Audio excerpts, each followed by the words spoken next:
Lu tahu nggak, ada satu pembisnis yang saking berkuasanya, dia pernah menguasai sampai 3% dari seluruh ekonomi Amerika Serikat. Namanya John D. Rockefeller, miliarder pertama di dunia yang mulai dari nol. Contoh nyata dari start from the bottom. Rockefeller lahir 8 Juli 1839 di Richford, New York, dari keluarga sederhana. Ayahnya, William Rockefeller, sering bepergian dan punya reputasi kontroversial, sedangkan ibunya, Eliza, disiplin, religious, dan mengajarkan hemat serta tanggung jawab.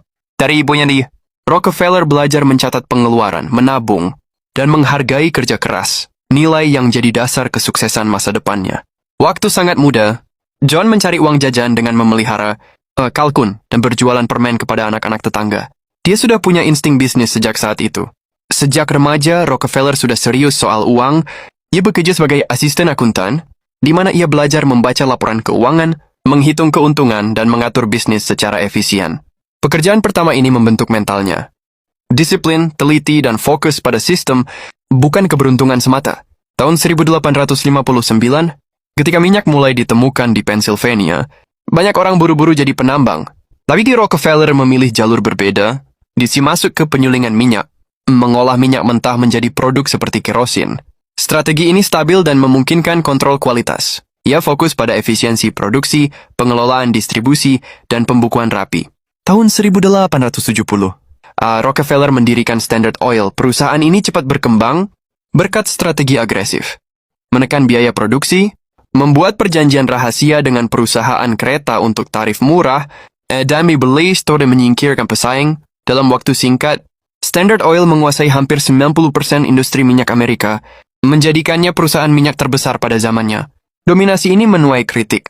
Banyak yang menganggap Rockefeller menggunakan kekuatan yang tidak adil. Tahun 1911, Mahkamah Agung Amerika Serikat memerintahkan Standard Oil dipecah menjadi beberapa perusahaan, termasuk Exxon dan Chevron.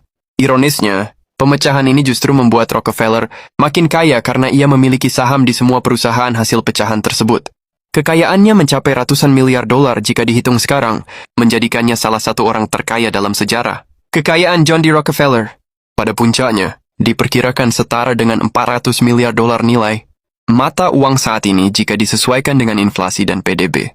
Meski dikenal sebagai pebisnis keras, Rockefeller juga menjadi filantropis besar. Ia mendirikan University of Chicago, Rockefeller Foundation, dan mendukung penelitian medis dan kesehatan global. Ia menyumbangkan sebagian besar hartanya untuk pendidikan, kesehatan, dan kesejahteraan masyarakat, menunjukkan bahwa kekuasaan dan uang juga bisa digunakan untuk dampak sosial.